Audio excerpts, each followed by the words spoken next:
Assalamualaikum warahmatullahi wabarakatuh. Perkenankan kami dari kelompok 7 untuk mata kuliah pengantar aljabar yang terdiri dari 3 anggota. Yang pertama ada Feni Diana, yang kedua ada saya sendiri, Widya Ayu Lestari, dan yang ketiga ada Widya Eka Setiasi.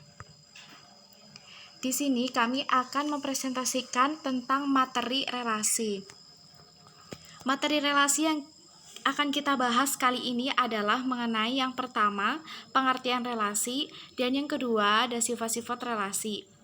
Sifat-sifat relasi sendiri, kita mengambil beberapa sifat. Yang pertama ada simetris dan antisimetris, yang kedua reflektif dan transitif, yang ketiga ekuivalensi dan terurut. Asal kamu tahu, relasi juga ada di matematika loh. Relasi ada dalam materi mengenai himpunan. Relasi adalah aturan yang menghubungkan anggota pada suatu himpunan dengan anggota himpunan lainnya. Relasi bisa diartikan sebagai suatu aturan yang menghubungkan anggota daerah asal atau domain dan anggota daerah lawan atau kodomain.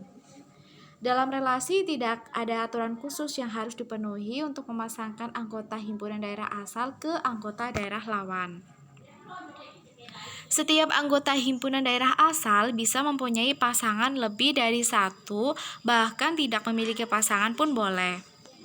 Relasi dari dua buah himpunan dapat dinyatakan dengan 5 cara. Yang pertama ada diagram panah, yang kedua ada diagram kartesius, yang ketiga ada himpunan pasangan berurut, yang keempat ada matriks, dan yang kelima ada graf berarah. Untuk itu kita bahas satu persatu ya. Yang pertama ada diagram panah. Diagram panah merupakan cara yang paling mudah dalam menyatakan suatu relasi. Diagram ini akan membentuk pola dari suatu relasi ke dalam bentuk gambar arah panah yang menyatakan hubungan dari anggota himpunan A ke anggota himpunan B. Bisa dilihat gambar di samping ya teman-teman. Di situ ada anggota himpunan A yang terdiri dari 1, 2, 3, dan 4. Dan ada himpunan B yaitu 1, 4, 9, 16, 25. Di anggota himpunan B ada suatu anggota yang tidak memiliki pasangan. Itu tidak masalah kalau dalam relasi. Diagram panah sendiri itu yang menghubungkan antara himpunan A ke himpunan B. Selanjutnya yaitu diagram kartesius.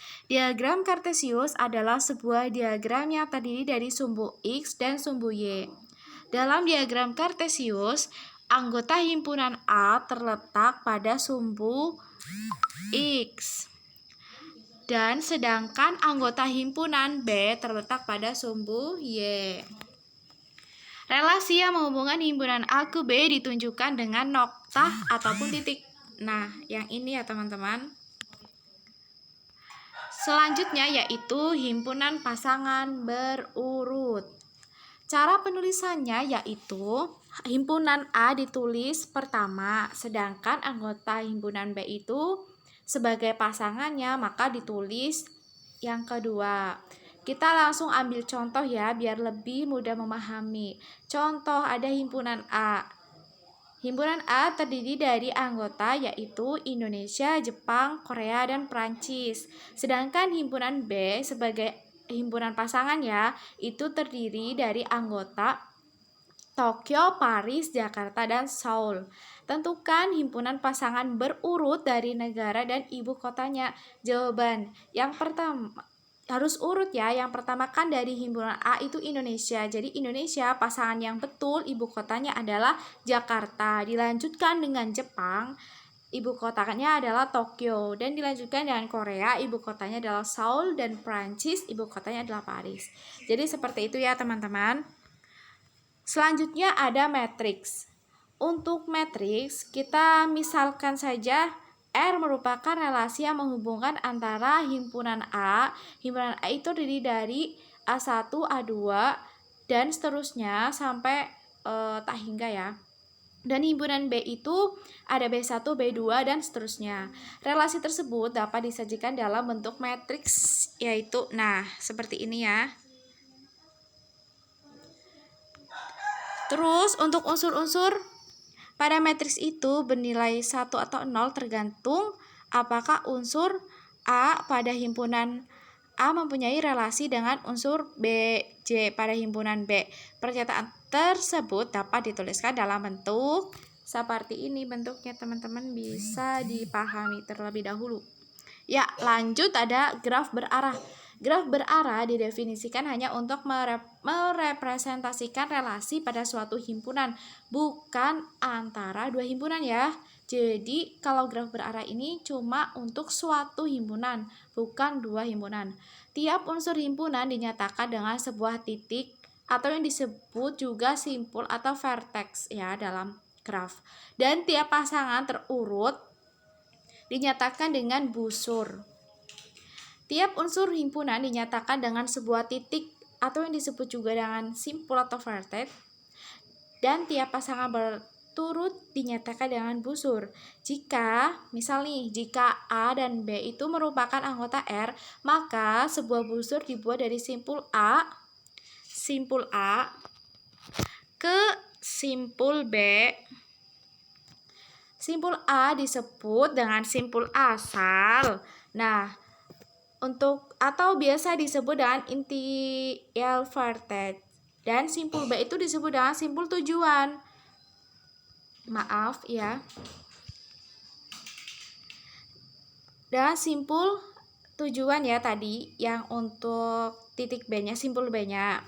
Dan pasangan terurut dinyatakan yaitu ada A, A dinyatakan dengan busur dari simpul A ke simpul A sendiri. Busur semacam itu disebut dengan loop. Jadi untuk graf berarah bisa untuk merepresentasikan sebuah relasi, tapi hanya untuk satu himpunan saja, yaitu tadi semisal ada A kan ke B, tapi nanti pasangan terurutnya adalah ya di sini saja A, A saja kayak gitu. Nah, lanjut ya teman-teman, kita masuk ke sifat-sifat relasi. Yang pertama kita bahas yaitu sifat simetris dan antisimetris.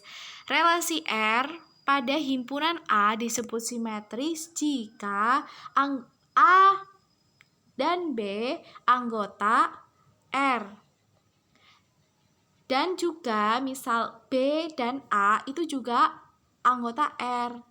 Untuk AB ya harus anggota himpunan A tadi semuanya. Dan untuk sifat yang antisimetris itu jika AB merupakan anggota R sedemikian sehingga BA itu tidak atau bukan merupakan anggota R.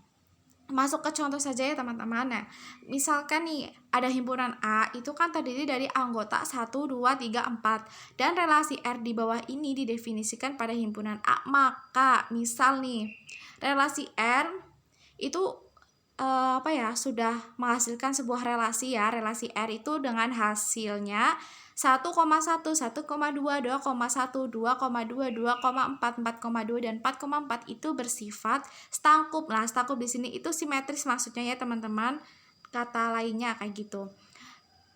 Disebut atau bersifat simetris karena di situ A, B merupakan anggota R dan BA juga sama-sama anggota R. Di sini 1 dan 2 atau sebaliknya 2 dan 1 itu sama-sama merupakan anggota R.